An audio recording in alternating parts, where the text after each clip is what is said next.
in ma mun sallama cewa dabbobin ya ci tumakai, wannan fara kuma kenan.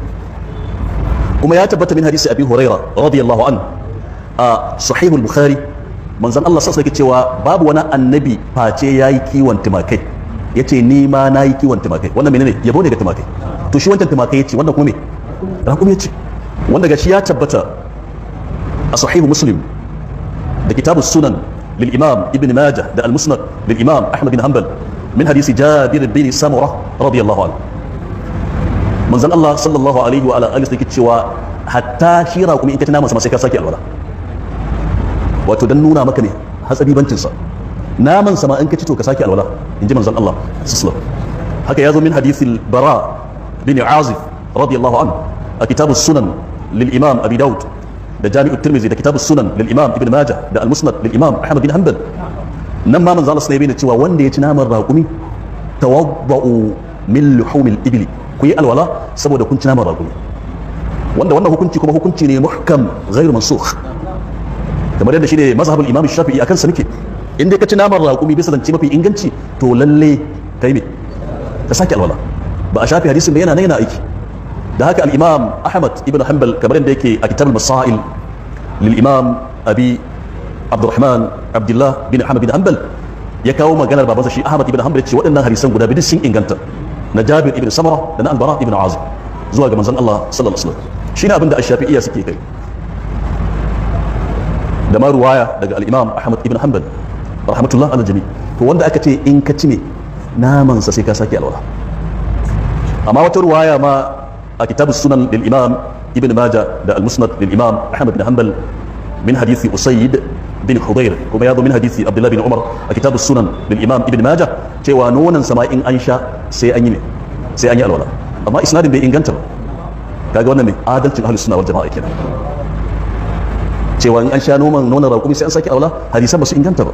sannan ga dama da manzo Allah ya bayar cewa za a iya yin sallah a wurin da ake dora tumakai din, kamar yadda yake hadisu Jabir bin Samura din a sahihi Muslim a kitabus sunan lil imam ibn majah da al-musnad lil imam ahmad bin hanbal, da hadisul bara bin azib a kitabus sunan lil imam abi daud jami'u tirmidhi kitabus sunan lil imam ibn majah al-musnad lil imam ahmad bin hanbal da jama'a min al-muhaddisin.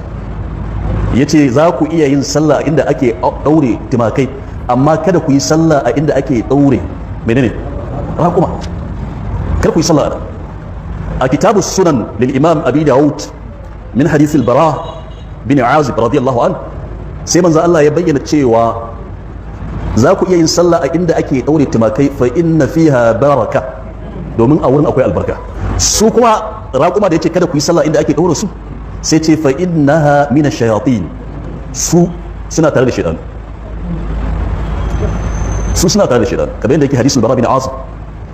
duk da abu muawiya ad-darir muhammad bin khazib shi ya kadaita da wannan daga al-amash banda sufyan ibn sa'id al-thawri banda shu'bah ibn al-hajjaj, amma da wannan ziyada ce mahfuza ta inganta. saboda me? saboda shi abu muawiya ad-darir muhammad bin khazim yana daga cikin mafi tabbatuwar ruwaya daga al-amash, ya lazimce shi da lazimta ya san hadisansa. da haka idan ya zo da wani abu daga al-amash aka samu wasu ruwa ba su kawo to wannan abin da ya zo da shi karbabbe ne, kamar wannan ƙari fa innaha min ash-shayatin.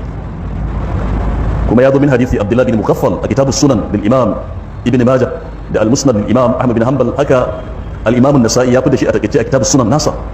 manzo Allah ce fa innaha khuliqat min ash-shayatin, domin sun ruwa kuma an halicce su ne daga shaytan.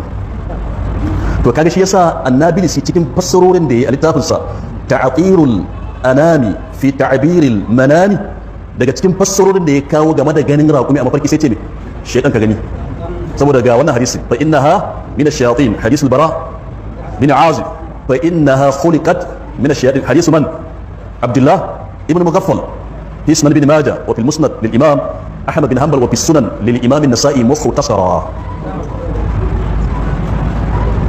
to amma ka duba sun yi tsit sun yi shiru saboda munafici, domin nuna maka cewa ba wai manzon Allah ne a gaban su ba, shehunnan su ne a gaban su, su ne a gaban su. a'a sun fake da manzon Allah ne kawai a matsayin shi ne manufa. kaji sun yi magana kan wannan, bal kariya ma za su bayar.